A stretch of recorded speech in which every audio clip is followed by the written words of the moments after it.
وہ بتلانے لگے کہ سنو، میں قرآن کی آیتوں سے اللہ کی رحمت اور اللہ کی محبت دیکھ رہا ہوں، خدا کی قسم کل قیامت کا میدان ہوگا اور پیارے اللہ یہ کہے گا کہ اے حسن بصری، کیا تم چاہتے ہو کہ آج فیصلہ تمہاری ماں تمہارے لیے فیصلہ کرے؟ کیا یہ تم چاہتے ہو؟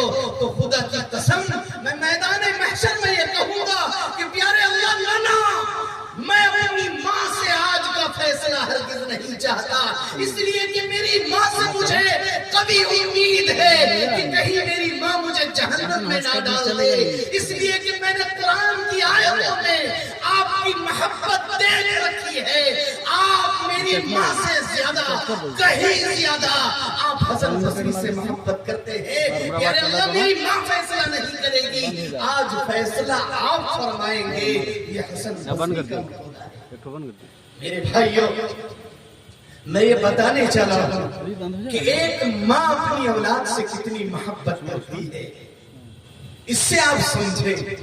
پڑوسی ملک پاکستان کا واقعہ ہے، ایک منچلا نوجوان 16-17 سال عمر، والدین کی نافرمانی کر کے وہ سعودی عرب چلا گیا، پوری زندگی وہی گزار دی۔ جب 60 سال کی عمر ہوئی، اللہ کی جانب سے حج بیت اللہ کی توفیق ملی۔ اب وہ جب حج بیت اللہ کرنے لگے، کعبے کا جب طواف کرنے لگے، تو وہ ماجرا کیا دیکھتے ہیں کہ سارے حجاج، سارے حاجی وہاں آنسو بہا رہے ہیں، رو رہے ہیں، وہاں کا منظر وہی جانتے ہیں جو لوگ وہاں گئے ہیں۔ اللہ ہم سب کو کعبے کی زیارت نصیب فرمائے۔ میرے بھائی، وہ صاحب یہ دیکھتے ہیں کہ سارے لوگ رو رہے ہیں، تڑپ رہے ہیں، میری آنکھ آنسو بہانے کو تیار نہیں، کیا ماجرا ہے، کیا بات ہے؟ بلاخر بغل میں ایک عالم صاحب بیٹھے ہوئے تھے، وہ جاتے ہیں، کہتے ہیں کہ حضرت ذرا ماجرا بتا دیجئے، سارے حاجی رو رہے ہیں، سارے نمازی رو رہے ہیں، سارے طواف کرنے والے تڑپ رہے ہیں، لیکن میری آنکھ سے آنسو جاری ہونے کو تیار نہیں۔ وہ عالم، بزرگ عالم دین تھے، سمجھ گئے، کہنے لگے کہ ضرور تم نے کسی کا دل دکھا کر آیا ہے۔ فوراً اس کا ذہن جاتا ہے، ہائے افسوس، میں نے تو اپنی ماں باپ کا دل دکھا کر آیا۔ وہ فوراً ویزا لیتے ہیں، ٹکٹ لیتے ہیں، ملک پاکستان پہنچتے ہیں۔ وہاں جب پہنچتے ہیں، گاؤں پہنچتے ہیں، لوگوں سے معلوم کرتے ہیں، فلاں نام کا انسان رہا کرتا تھا، لوگ بتلاتے ہیں کہ ان کا انتقال ہو گیا ہے، لیکن ان کی بوڑھی ابھی حیات سے، وہ 60 سال کی عمر میں بوڑھا ہو کر لوٹا ہے۔ ان کو پتا چل گیا کہ باپ دنیا سے چلا گیا، ماں حیات سے ہے۔ لوگوں نے بتلایا کہ فلاں جھوپڑی میں وہ زندگی گزارتی ہے۔ یہ تقریباً 50 سال کے بعد لوٹنے والا انسان 50 سال کے بعد اپنا گھر جا رہا ہے۔ جب جھوپڑی کو پہنچتا ہے تو جھوپڑی کے باہر سے یوں دستک دیتے ہیں، دروازے کے باہر سے دستک دیتے ہیں تو اندر سے بوڑھی ماں چارپائی پر لیٹی ہوئی کہتی ہے، کون؟ تو باہر سے وہ بیٹا جو 50 سال کے بعد بوڑھا ہو کر لوٹا ہے، وہ کہتا ہے، میں۔ سوچئے، ذرا سوچئے، ایک منچلا نوجوان 15 سال کا ماں باپ کا دل دکھا کر بھاگا ہے، 60 سال کی عمر میں گھر آیا ہے، اندر بوڑھی ماں، باہر یہ شخص موجود، اندر سے بوڑھی ماں کہتی ہے، کون؟ باہر سے 60 سال کا بیٹا کہتا ہے، میں۔ اندر سے بوڑھی ماں کی آواز آتی ہے، بیٹا تو آ گیا۔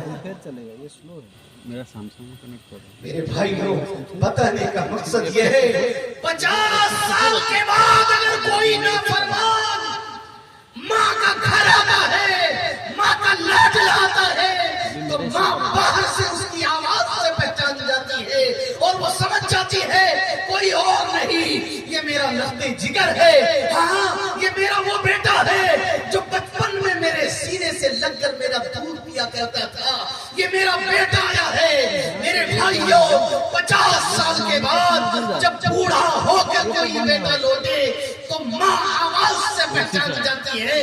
اب میرے نوجوانوں ذرا سنو تو صحیح, جو 70 ماں سے زیادہ محبت کرنے والا اللہ ہے وہ اپنے بندوں سے کتنی محبت کرتا ہے.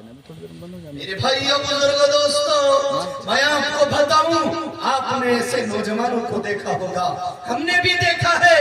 ایسے نوجوان گاؤں میں موجود رہتے ہیں جو بیچارے شرابی ہے, کوئی پوچھنے والا نہیں, بے دینی زندگی گزارتا ہے, دین سے کوئی واسطہ نہیں, علماء سے کوئی تعلق نہیں, بیزار ہو کر زندگی گزارتا ہے. اور جب بڑھاپے کی عمر کو پہنچتا ہے تو بیچارے موت کے ڈر سے وہ سفید داڑھی لگا لیتے ہیں. یہ ہم میں سے ہر ایک کو پتا ہے.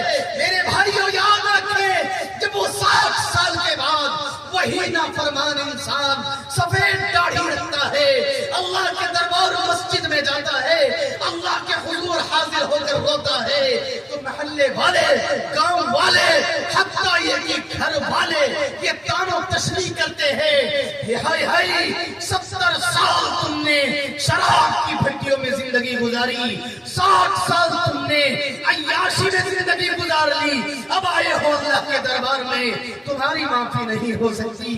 یہ کہتے نہیں کہتے, لیکن میرے بھائیوں میرے رب کا پیغام تو سنو. کوئی 60 سال کے بعد کوئی نافرمان اللہ کے دربار میں آتا ہے, اللہ کے دربار میں حاضر ہو کر وضو کر کے 2 رکعت پڑھتا ہے, جب سجدے کو جاتا ہے خدا کی قسم اللہ کو پیار آتا ہے. پیارے اللہ کہتا ہے کہ دنیا والے تمہیں دان و تشریح کر رہے ہیں, تمہیں شرابی کہہ رہے ہیں, تمہیں کہہ رہے ہیں 60 سال تم نے زندگی کہاں گزاری, لیکن اے میرے بندے تم پرواہ مت کرنا. یا ایھا الانسان ما غرک بربک الکریم, تیرا کریم رب تو ادھر ہے. 60 سال سے میں اسی دن کا انتظار کر رہا تھا, اب جب تم میرے دربار میں آئے ہو تو سنو, یہ آسمان کے فرشتوں کو میں گواہ بناتا ہوں, یہ فرش پر سجدہ کر رہا ہے, عرش پر اللہ فرشتوں کو گواہ بناتا ہے اور یہ کہتا ہے او فرشتوں سنو, ایک سجدے کی وجہ سے آج میں اپنے اس بندے کی مغفرت کرتا ہوں. میرے بھائیوں ایسی رحمت والے اللہ سے ہمارا اور آپ کا پالا پڑا ہے. اخیر میں بس یہ کہوں کہ خدا کی قسم اس عاجز کے پاس وہ زبان نہیں جو آپ کو اللہ کی محبت بتلا دے, اس عاجز کے پاس وہ دل نہیں کہ آپ کو بتلا دے اللہ اپنے بندوں سے کتنی محبت کرتا ہے. میرا دل تو یہ چاہتا ہے کہ اپنی پگڑی لوں, ایک ایک صاحب کے پاس جاؤں, ان کی پاؤں میں اپنی پگڑی رکھ کر کہوں کہ اللہ کے بندو اللہ کے پاس آ جاؤ, اللہ کے بندو اللہ کے پاس آ جاؤ, اللہ کے دوستوں اللہ کے پاس آ جاؤ. وہ آپ کا اللہ ہے, وہ ہم سب کا اللہ ہے, بڑا مہربان ہے, یاد رکھو بڑا مہربان ہے. بیہقی کی ایک روایت میں موجود ہے, حضرت ابراہیم علیہ السلام کا واقعہ موجود ہے کہ ایک فقیر, ایک درویش جو بڑا نافرمان میں زندگی گزارا کرتا تھا, اتفاق حضرت ابراہیم کا مہمان ہوا اور حضرت ابراہیم کا مہمان بن کر دسترخوان پر بیٹھتے ہیں. حضرت ابراہیم کہتے ہیں کھانا تناول کرو لیکن بسم اللہ پڑھو, بسم اللہ پڑھ لو پھر کھانا کھاؤ. حضرت ابراہیم وہ درویش کہتا ہے, وہ نافرمان انسان کہتا ہے کہ نہیں میں بسم اللہ نہیں پڑھوں گا. حضرت ابراہیم کہتے ہیں بسم اللہ پڑھو, وہ کہتے ہیں نہیں پڑھوں گا. حضرت ابراہیم غصے میں آ جاتے ہیں اور کہتے ہیں اگر تم بسم اللہ نہیں پڑھتے, اللہ کا نام نہیں لیتے تو سنو میں تمہیں کھانا نہیں کھلاؤں گا. بلاخر وہ نافرمان انسان, وہ فقیر وہاں سے اٹھ جاتا ہے. تھوڑا دور کو پہنچتے ہیں, اللہ کی وحی آ جاتی ہے حضرت ابراہیم کو اور حضرت ابراہیم سے کہتے ہیں اللہ کی وحی آتی ہے کہ اے ابراہیم 50